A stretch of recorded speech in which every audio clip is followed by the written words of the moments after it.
Good morning all of you. आज हम आपको ल्हासा की ओर इसके बारे में बताएंगे जो क्षितिज का सेकंड लेसन है। तो हम आज इसके बारे में जानकारी लेंगे कि यह एक ऐसा यात्रा वृत्तांत है जिसमें लेखक ने अपने प्रथम तिब्बती यात्रा का वर्णन किया है, जो उन्हें सन 1929-30 में नेपाल के रास्ते की थी।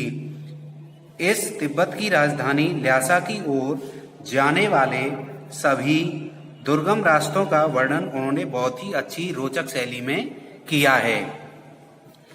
नेपाल से तिब्बत जाने का मुख्य जो मार्ग है वो नेपाल तिब्बत मार्ग ही है।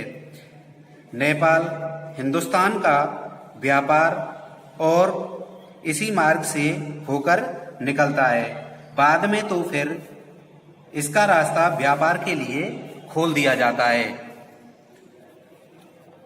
तिब्बत में यात्रियों के लिए बहुत सी तकलीफें भी होती हैं और कुछ आराम की बातें भी होती हैं। वहाँ समाज में जाति पाति, छुआछूत, स्त्रियां पर्दा भी नहीं करती। घर की बहुएं अपरिचित व्यक्ति को भी चाय बनाकर देती थीं। लेकिन चीनी किले से जब आगे चलना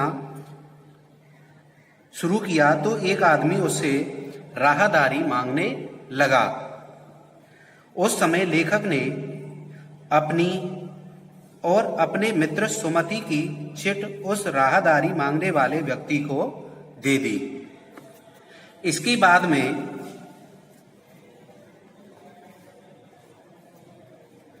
वहां सुमति की जान पहचान होने के कारण थोड़ला के पहले के आखिरी गांव में उन्हें ठहरने के लिए उचित स्थान भी मिल गया।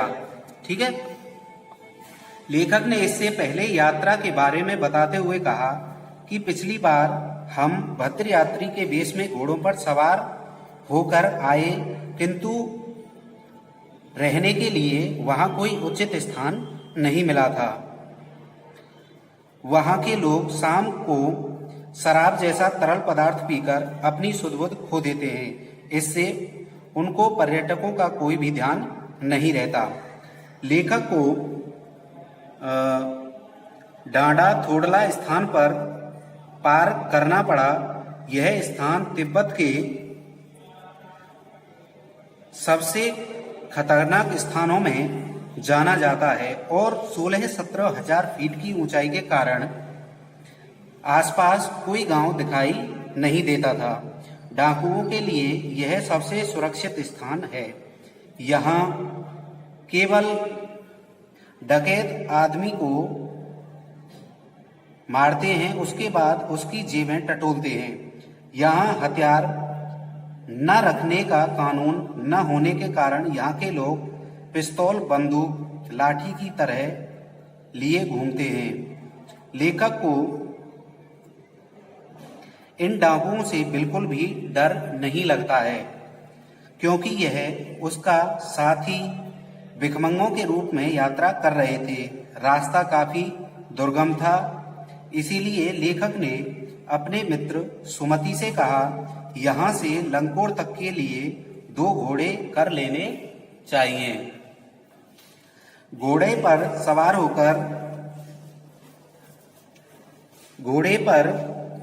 होकर दोनों मित्र रास्ते में चाय पीते हुए डांडे के रूप में जा पहुंचे।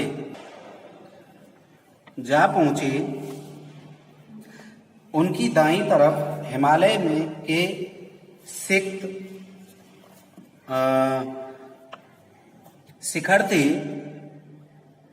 दोनों की तरफ दिखाई देने वाले पहाड़ भी नंगे थे, जिन पर किसी भी प्रकार का कोई बर्फ नहीं थी, ना ही कोई वहां पर हरियाली थी। सर्वोच्च स्थान पर वहां के देवता का स्थान था, जो पत्थरों के ढेर, जानवरों के सींगों और रंग बिरंगी झाड़ियों से भी सजाया हुआ था। अब पहाड़ों के नीचे उतरने की बारी थी।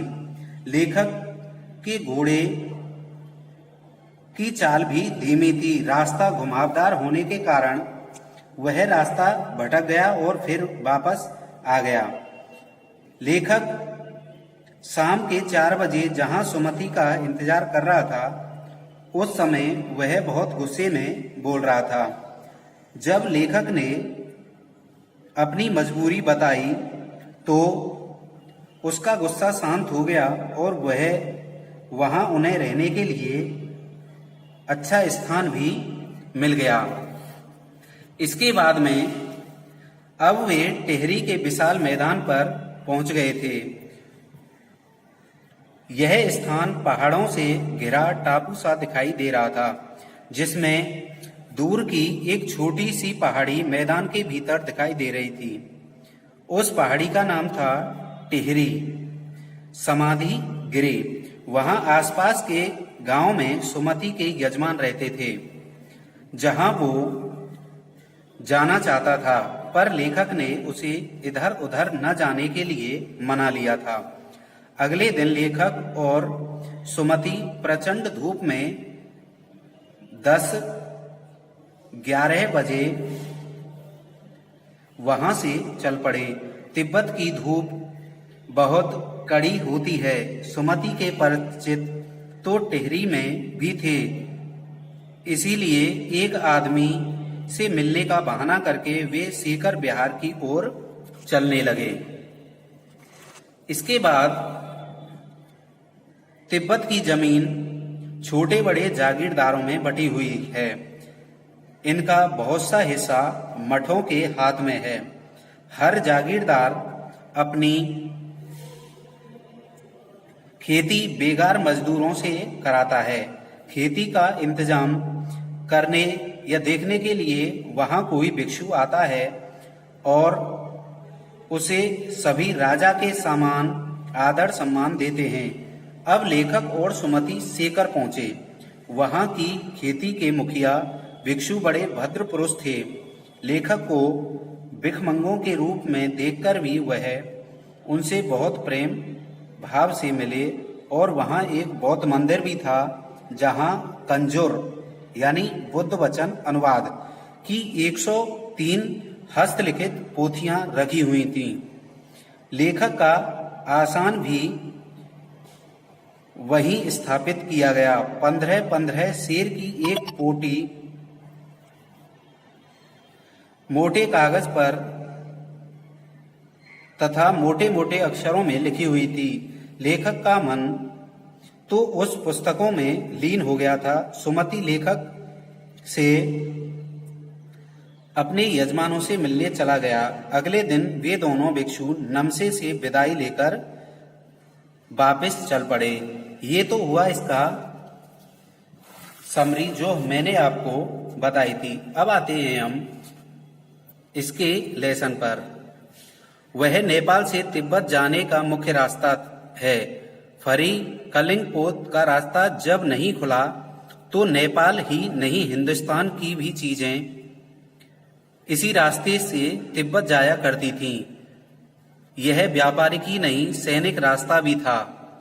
इसीलिए जगह जगह फौजी चौकियां और किले बने हुए थे, जिनमें कभी चीनी पलटन रहा करती थी। आजकल बहुत से फौजी मकान गिर चुके हैं। दुर्ग के किसी भाग में जहां किसानों ने अपना बसेरा बना लिया है, वहां घर कुछ आबाद दिखाई पड़ते हैं। ऐसा ही परित्यक्त एक चीनी किला था।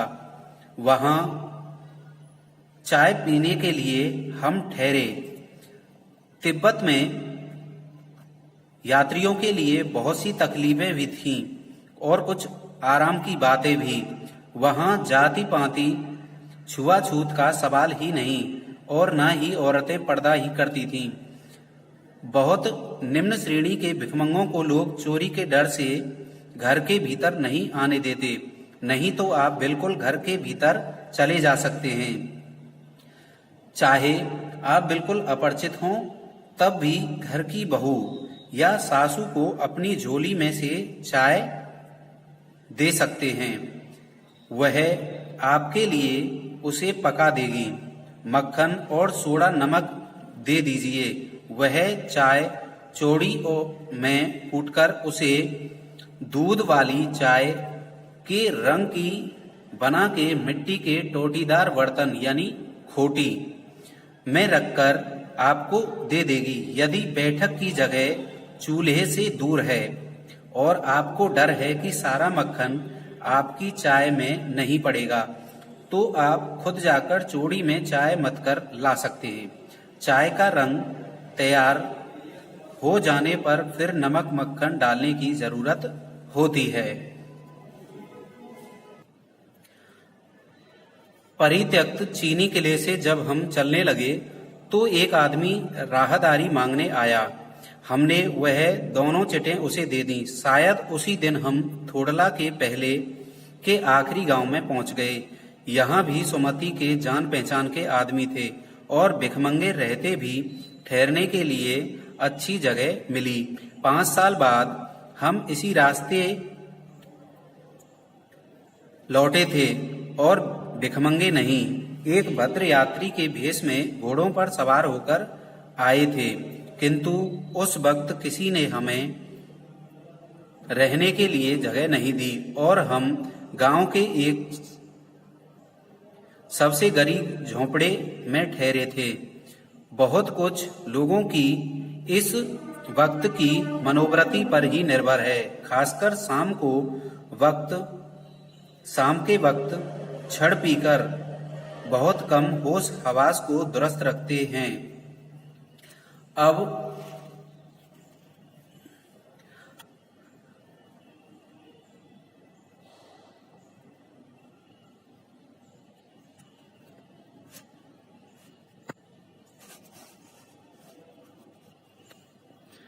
अब हमें सबसे विकट डांडा थोड़ला पार करना था।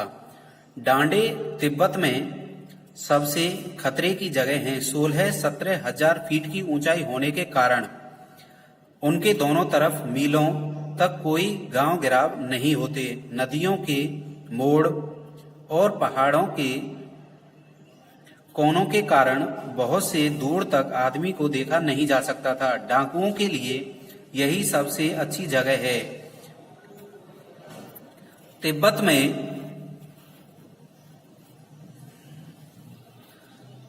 में गांव में आकर खून हो जाए तब तो खूनी को सजा भी मिल सकती थी, लेकिन इन निर्जन स्थानों में मरे हुए आदमियों के लिए कोई परवाह नहीं करता। सरकार खुफिया विभाग और पुलिस पर उतना खर्च नहीं करती और वहां गवाह भी तो कोई